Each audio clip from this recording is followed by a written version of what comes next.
School of Management Studies IGNOU presents an audiobook on the course MMPC-012 titled Strategic Management for MBA Program. Presenting Block 1 titled Introduction to Strategic Management, Unit 2 Strategic Framework, Part 1.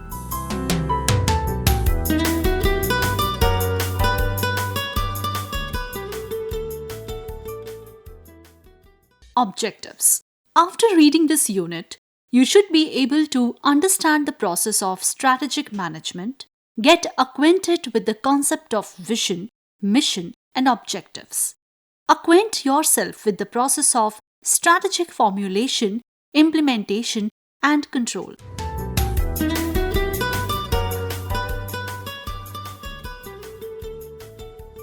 Introduction.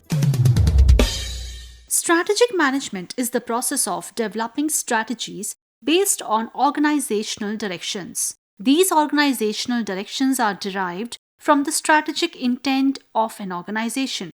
The hierarchy of strategic intent lays the foundation for strategic management process. The process of establishing the hierarchy of strategic intent is very complex. In this hierarchy, the vision, mission, business definition, and objectives are established. Strategies are involved in the formulation, implementation, and evaluation of process. Formulation of strategies is possible only when strategic intent is clearly set up. This step is mostly philosophical in nature. It will have long-term impact on the organization. The vision and mission of an organization lead the path of organizational functions. Strategies are formulated based on the strategic intent. The success of the strategies depends on effective implementation. Strategies so implemented require continuous evaluation and control to make sure that the objectives of the organization are achieved as planned. In the context of an organization engaged in strategy formulation and implementation, the substantive dimension deals with the determination of strategy or set of strategies, and procedural dimension deals with placing a strategy into operation with clarity about the employees responsible for a particular task. The logic of a process is that its particular elements are undertaken in a sequence over a period. The process of strategy includes a number of elements. The process can be defined as a set of management decisions and actions which determines the long-run directions and performance of the organization. It is a dynamic and continuous process. However, there are two problems in identifying and sequencing the elements. These are: there is no unanimity among various authors about the elements and their interaction. The sequence of the elements varies. Now, both these problems highlight the complexity of a strategic process. The process includes definition of organizational vision, mission, and objectives, environmental analysis, identification and evaluation of strategic alternatives, making a choice, implementing it, and evaluating and controlling the strategy.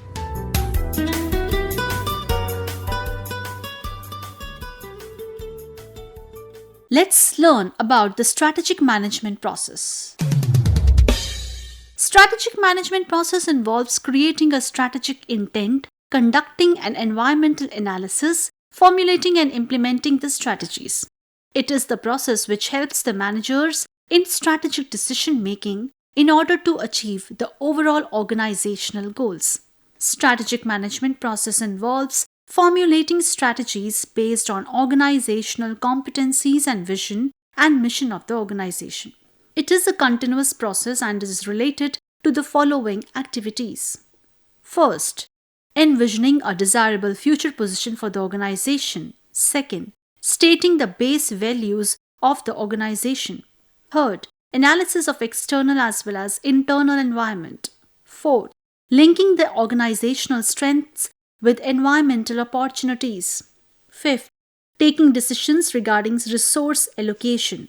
Sixth, formulating alternative strategies and selecting the most feasible strategy. Seventh, implementing the selected strategy. Eighth, evaluating the implemented strategy and exercising review and control. 8th, taking corrective measures if necessary.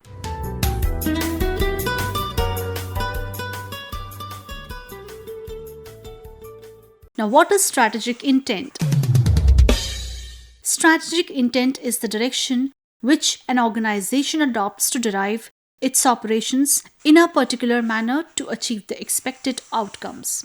It was a term formulated by Hemel and Prahlad in 1989 and is concerned with the allocation of available resources, organizing the individual efforts of employees, collaborating with the workforce in a team, and motivating them towards organizational goals. The strategic intent of an organization consists of vision, mission, objectives, and goals. It is the basic strategic input of the strategic management process. It explains the purpose for which an organization exists and what an organization as a whole wants to achieve. Now let us know the vision. A vision of an organization is the expectation that the organization wants to fulfill. What are the features? It encompasses a state or position which an organization wants to achieve in future. It showcases a futuristic picture of an organization. It acts as a guide for an organization. An organization which has a formally written vision is able to concentrate better on its functional abilities. An organizational vision depicts the desirable future position that an organization wants to achieve in the coming years. It involves movement from the current position to the future position. A vision is a long-term concept as it remains the same for several years, for example 15 years. The aim of the vision statement is to provide an answer to the question what an organization wants to become. In other words, a vision statement defines the strategic path of an organization. It provides a structured path to an organization by enabling it to focus on a predetermined future position and reduces the chances of deviations. The vision statement of an organization should be achievable and measurable. It should be ambitious but not overambitious. It should be such that it is attained within the limits of available resources.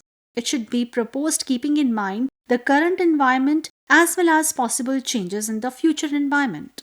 The vision of an organization is represented in the form of a vision statement. A vision statement must incorporate the thoughts of all stakeholders to ensure an effective statement. The vision statement should possess the following traits in order to be effective. Directional. It should provide the managers and employees with a clear direction as to where the organization will be heading in future, so as to facilitate strategy formulation in the same direction. Feasible. It should be such that it is achievable with relevance to the probable future environment. Flexible. It should be able to change in response to the changes in external as well as the internal environment of the organization, say technological changes or change in customer preferences. Unique. A vision statement differs for different organizations as it is based on an organization's core value, which is unique to an organization. Hence, it should be distinctive for every organization. Inspiring. It should be able to inspire and motivate the entire workforce of an organization.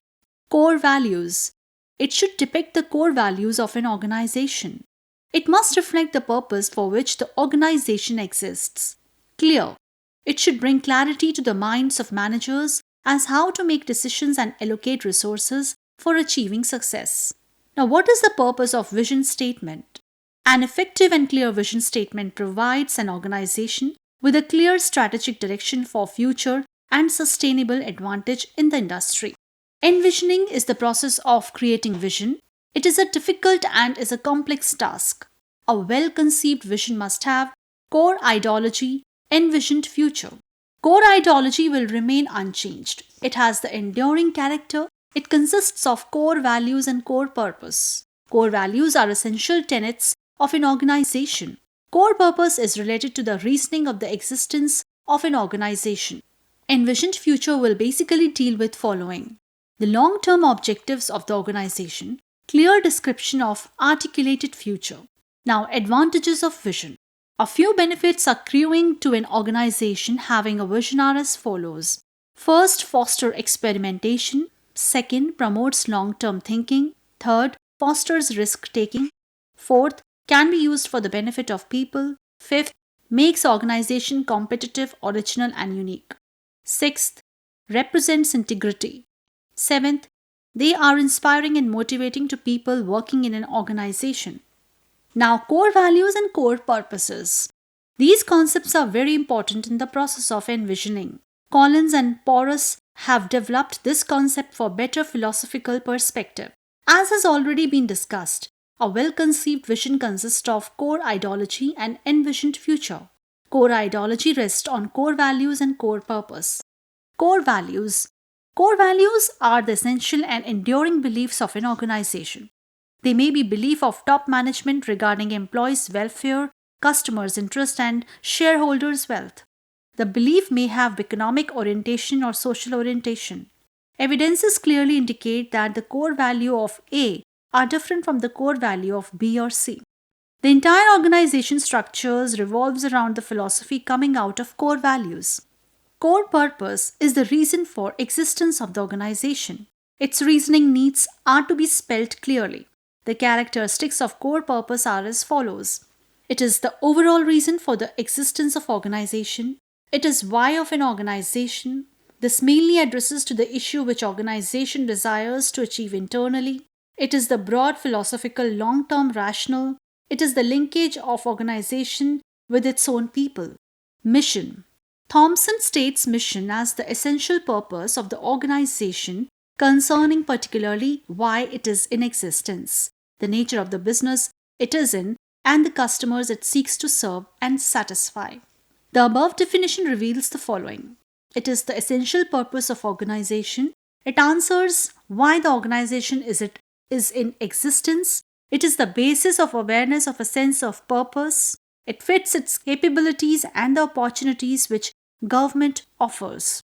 The mission of an organization incorporates the activities undertaken by an organization. It highlights the market target by the organization, technologies adopted, and product and services offered. A mission segregates the organization from the other organizations in an industry. The aim of the mission statement is to answer the question, what an organization does. In other words, it discusses the extent and spread of the organization's operations. The mission of an organization should be based on its core values. The core value of an organization is nothing but the fundamental beliefs, philosophy, and principles of the organization. These core values and beliefs are the roots of any organization which does not undermine any financial or short-term benefits. Nature. The nature of mission statement is as follows. It gives social reasoning. It specifies the role which the organization plays in society. It is philosophical and visionary and relates to top management values and has a long-term perspective. It legitimizes social existence. It has stylistic objectives and reflects corporate philosophy, identity, character, and image of organization. Our mission is based on the aims of the organization and indicates the current position of an organization in the industry. It sets out the preferences for decision making at the strategic level. Our mission is represented in a form of the mission statement. Our mission statement puts forward the nature of the business, product, or service range, ways of doing businesses, technological processes, and the competitive strength of an organization. The mission statement of an organization is the starting point for the formulation of strategies. A mission statement is succeeded by setting up of objectives and goals. In order to be effective, mission statement should possess the following features. Achievable. It should be constructed in a manner that it can be fulfilled with the available resources and organizational strengths and should be realistic in nature. Easy to understand. It should not be complex. A mission statement is meant for employees and hence the language should be appropriately framed. It should be brief and positive, clear and specific. It should be precise and not vague. It should clearly indicate the business activities so that employees can remain focused. Aspire. It should be able to inspire the employees to adapt to the basic values and belief of the organization. Individuality. It should be able to define the character of an organization. Now let us know the objectives and goals. Mission statements are the qualitative statements which are need to be converted into more practical terms. Therefore, they are followed by objectives and goals. Objectives and goals are a measurable form of targets which an organization wants to achieve. They break the qualitative mission statements into targets or aims which can be measured. Therefore, objectives and goals are statements which enable the management to measure the outcomes and progress. They generally in quantitative terms but can be qualitative as well. Goals are the achievable outcomes which are made for long term and specify what is to be achieved in broad sense. The objectives are the short-term actions which include specified tasks required to fulfill long-term goals. The quantified objectives are more preferable as these provide better precision. They are easily understood by the workforce as they can clearly understand as to what is expected of them. Objectives and goals should be drawn in line with the mission statement. They should express the mission statement of an organization. The objectives contain the period of time and acceptable level of risk involved in accomplishing the mission and vision of the organization. They should be made in such a manner that they are able to fulfill the mission and vision. A good objective is the one which covers the performance, profitability, environment, strength and weakness. What is the difference between objectives and goals? Objectives and goals have certain differences. Broadly, it is more convenient to use one term rather than both. The difference between the two is simply a matter of degree and it may vary widely. Now, need for establishing objectives. The following points specifically emphasize the need for establishing objectives. Objectives provide yardstick to measure performance of a department or SBU or organization. Objectives serve as a motivating force. All people work to achieve the objectives. Objectives help the organization to pursue its vision and mission. Long-term perspective is translated in short-term goals. Objectives define the relationship of organization with internal and external environment. Objectives provides a basis for decision making. All decisions taken at all levels of management and oriented towards accomplishment of objectives. What objectives should be set? Now, according to Peter Drucker, objectives should be set in the area of market, standing, innovation, productivity, physical and financial resources, profitability, manager performance and development, worker performance and attitude, and public responsibility. Researchers have identified the following areas for setting objectives. Profit objective is the most important objective for any business enterprise. In order to earn a profit, an enterprise has to set multiple objectives in key result areas such as market share, new product development, quality of service, etc. ACOF calls them performance objectives. Marketing objectives may be expressed as to increase market share to 20% within 5 years or to increase total sales by 10% annually. They are related to a functional area. Productivity objective may be expressed in terms of ratio of input to output. This objective may also be stated in terms of cost per unit of production. Product objective may be expressed in terms of product development, product diversification, branding, etc. Social objective may be described in terms of social orientation. It may be tree plantation or provision of drinking water or development of parks or setting up of community centers. Financial objective relates to cash flow, debt equity ratio, working capital, new issues, stock exchange operations, collection periods, debt instruments, etc. Now, for example, an organization may state to decrease the collection period to 30 days by the end of this year. Human resource objective may be described in terms of absenteeism, turnover, number of grievances, strikes and lockouts, etc. An example may be to reduce absenteeism to less than 10% by the end of 6 months. Characteristics of objectives. The following are the characteristics of corporate objectives. They form a hierarchy. It begins with broad statement of vision and mission and ends with key specific goals. These objectives are made achievable at the lower level. It is important to identify even one major objective that could cover all possible relationships and needs. Hence, multiplicity of objectives forces the strategists to balance diverse interests. A specific time horizon must be laid for effective objectives. This time frame helps the strategists to fix targets. Objectives must be within reach and is also challenging for the employees. Attainable objectives act as a motivator in the organization. Objectives should be understandable. Clarity and simple language should be the hallmarks. Vague and ambiguous objectives may lead to wrong course of action.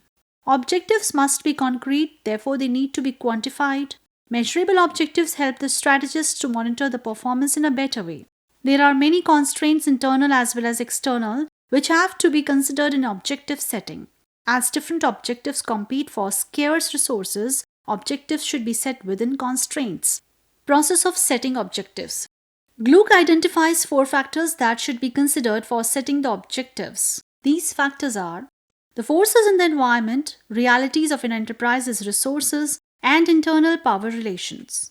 The value system of top executives and awareness by the management of the past objectives, which are environmental force. Both internal and external environment forces may influence the interest of various stakeholders. Further, these forces are dynamic in nature, hence objective setting must consider their influence on its process.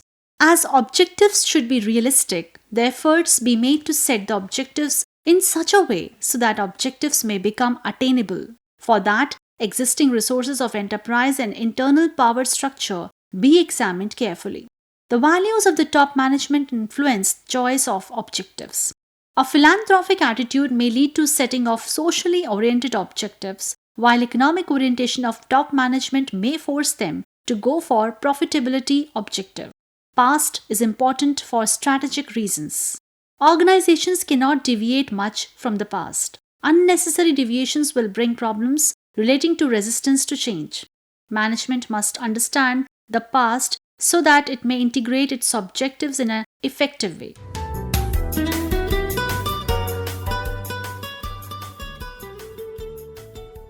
Now let's know the strategic analysis. Strategic analysis involves the analysis of the internal and external environment of the organization. It is conducted to ascertain the circumstance under which the organization is operating for the purpose of strategy formulation. The major components of strategic analysis are conducting the environmental analysis, assessing the existing strategies to check whether they fulfill the goals, evaluate various strategic alternatives, adopting the most viable strategy. Environmental analysis involves assessing all the forces and factors which surrounds the organization. They are divided into internal and external environment analysis. The internal environment of an organization comprises of the factors which only affects that particular organization, whereas external environment comprises of all the factors which affects the whole industry and all the organizations of that industry. There are various techniques used for analyzing the environment. A SWOT analysis is the most preferred technique for assessing the internal environment of an organization with respect to the external environment. A SWOT analysis is used for evaluating the strengths and weaknesses of an organization in accordance with the opportunities offered and threats posed by the external environment. It helps in integrating strengths and weaknesses with opportunities and threats for maximum utilization of already available resources. A pestle analysis is a technique used for analyzing the external environment. It helps in evaluating political environment, economic environment, socio-cultural environment, technological environment, legal environment, and ecological environment. This analysis of the external environment helps in assessing the opportunities and threats in the external environment. It helps in assessing the conditions prevailing in the industry and hence enables an organization to take necessary actions as a response to those conditions. The other techniques of analysis which can be adopted by the organization are Porter's 5-force model for industry analysis and value chain analysis for achieving core competencies.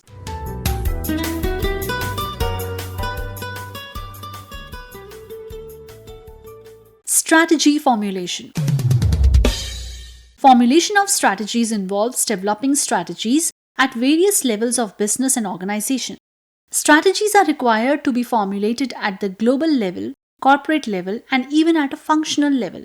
Strategy formulation is preceded by strategic directions, which are shown by an organization's vision, mission, and objectives. Moreover, manager formulates strategies in response to external as well as the internal environment. Strategies are formulated at different levels based on the level of operations and management. These levels are corporate level, business level, and functional level. The different levels of the strategy involves different strategic alternatives for different objectives of the organization. They are discussed as first, corporate level strategies. Corporate level strategies are the strategies which are formulated by top management. These strategies primarily deal with decoding the mission of an organization into plans. These strategies are meant for a longer durations and are usually less specific than other levels of strategy. These strategies provide the organization with directions regarding the future of the organization as a whole. They are related to decisions regarding the size of the organization, the range of products or services, customer segments, and the profitability of the organization. The corporate level strategies are also known as the grand strategies. These include stability strategy, growth strategy, retrenchment strategy, and combination of all strategies. Second, business level strategies. Organizations operating on a large scale or having geographical distributed operations divide their operations into several divisions or units. These units are called strategic business units, SBUs. Each of these units act as separate businesses under one single parent organization. Generally, the business unit operate in different industries and may have different brand names. Strategies adopted by such strategic business units are called business level strategies.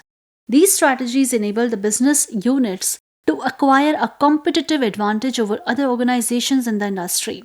In other words, business level strategies help in achieving industry competitive advantage. They help an organization in attaining the desirable market position and maintaining it. The business level strategies are referred to as competitive strategies. This is so because these strategies give a competitive edge to the organization in the industry and are used by the organization to be market leaders. The different types of business level strategies are cost leadership strategy, differentiation strategy, and focus strategy. Third, functional level strategies. Functional level strategies are strategies relating to the basic functions of management. These strategies involve taking decisions on routine aspects of the business such as finance, human resource, marketing, purchase, and operations. They are developed at the functional level of the organization. These are formulated for a shorter period of time. The effective implementation of functional strategies creates a base for strong business and corporate level strategies. Functional level strategies helps in attainment of the functional expertise and thereby leading to the development of core competencies for the organization. In other words, these strategies provide plans to manage a certain function in a manner that it assists the entire business of the organization. Therefore, formulation of strategies is a complex task which involves an analysis of the internal as well as the external environment and strategic choices. An organization has to decide upon the strategy which is most suitable in the given set of circumstances.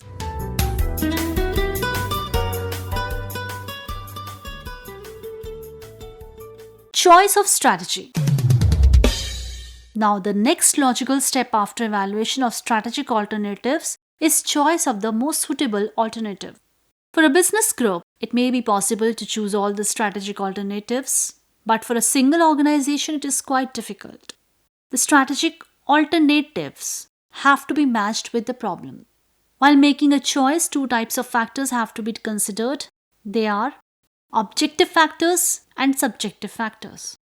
Now, objective factors are the ones which can be quantified, while subjective factors are the ones which cannot be quantified and are based on experience and opinion of people. Strategic choice is like a decision-making process. There are three objective ways to make a choice. First, corporate portfolio analysis. Second, competitor analysis. Third, industry analysis. Now, one by one, all of them. Corporate portfolio analysis. When the organization is in more than one business, it can select more than one strategic alternative depending upon demand of the situation prevailing in the different portfolios. It is necessary to analyze the position of different business of the business house, which is done by corporate portfolio analysis. This analysis can be done by using any of the 7 technologies given below: experience curve, PLC concept, BCG matrix, GE 9-cell matrix, space diagram, Hoffer's product market evaluation matrix, directional policy matrix. Now, depending upon the stage of the product life cycle of the business, one can make a strategic choice for different portfolios. Next is competitor analysis. In this analysis, we try to assess what the competitor has and what she or he does not have. We explore everything with respect to the competitor. In competitor analysis, focus is on external environment as one of the components of external environment in the competitor. The difference between SWOT analysis and competitor analysis is that in competitor analysis, we are concerned with only one component of the environment, that is, competitors, while in SWOT analysis, we take about all the factors of the environment. Now, industry analysis. In industry analysis, all the competitors belonging to the particular industry which the organization is associated are looked at. All the members of the industry are considered as a whole. In competitive analysis, only the major competitors are assessed, while in industry analysis, all the competitors belonging to the industry are looked at. The strategic choices is a decision-making process which looks in the following steps. Focusing on strategic alternatives, evaluating strategic alternatives, considering decision factors, objective factors and subjective factors, finally making the strategic choice.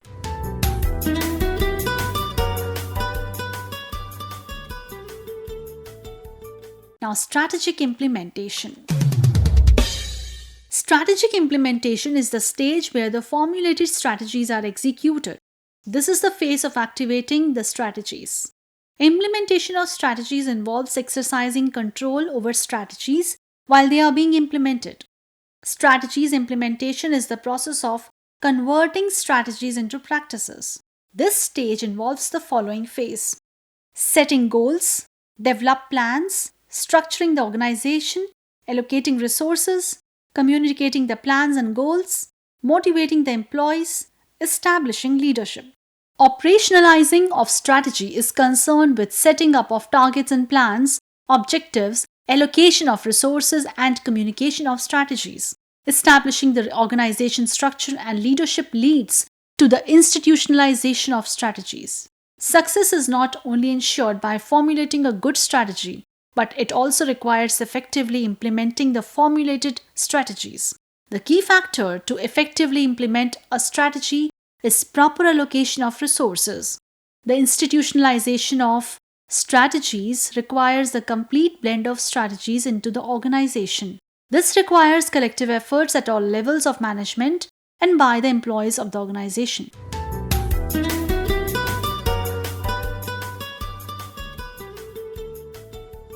Strategic evaluation and control. This is the final phase of the strategic management process. This step ensures that the implemented strategies meets their objectives. If not, then perform corrective actions. Strategy evaluation and control is an ongoing process. It entails a feedback mechanism which provides for continuous monitoring of the process of strategies implemented. In the era of globalization and rapidly changing environment, the traditional method of control is insufficient. The traditional method of evaluation and controlling involves establishing standards, measurement of actual performance, and drawing comparison between the actual performance and standard performance to find deviation. Corrective actions are taken if deviations are found. The modern way approach pushes for a continuous and ongoing evaluation of strategic planning and implementation. The continuous evaluation is required in case of a long period of time along with the traditional method. It involves exercising and control by the way of monitoring the strategies as they are being executed, finding problems, and undertaking corrective measures. Strategic control includes the following types of control: premise control, implementation control, special alert control, strategic surveillance. Operational control includes the following categories: budgeting. Budgeting techniques are of various types, which are as follows: zero-based budgeting, program budgeting, performance budgeting. Now, scheduling, management control system, feedback control system, division performance measurement.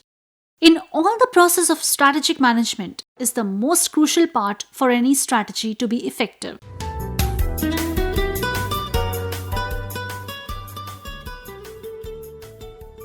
Let's summarize it. Strategic management is the process involving the manner in which a particular strategy is developed. The process of strategic management involves establishing strategic intent. Strategic intent sets out the future path of the organization along with the objectives which an organization wants to achieve. Strategic intent refers to the purpose for which the organization strives for. It is the philosophical framework of strategic management process. The hierarchy of strategic intent covers the vision and mission, business definition, and the goals and objectives. Vision constitutes future aspirations. This articulates the position that an organization would like to attain in the distant future. Mission is the social reasoning of organization. It has external orientation. It legitimizes social existence. Objectives are the ends that state specifically how the goals should be achieved. Overall, this unit tries to give a view of strategic intent as a whole. Formulation of a strategy depends upon the desirable future path and the analysis of the surrounding environment. Strategies are formulated after assessing the factors prevailing in the internal as well as the external environment of the organization by deploying techniques such as SWOT analysis and PEST analysis. Strategies are formulated to achieve the organizational objectives and goals. These objectives and goals can be achieved not just by formulating the strategies but by properly implementing them. The strategic implementation consists of operationalizing and institutionalizing strategies and allocation of resources. Strategic implementation needs to be followed by continuous evaluation and control in order to ensure that the strategies are deployed as planned.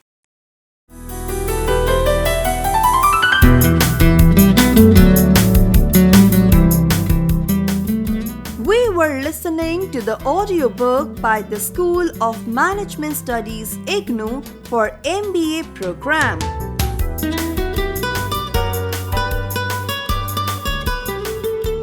Course code MMPC-012, titled Strategic Management.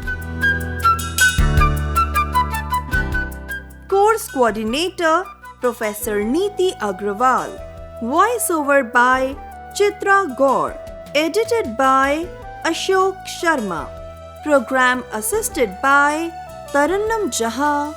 Program produced by Dr. Manoj Kumar Singh. This program was brought to you by Electronic Media Production Center of Indira Gandhi National Open University.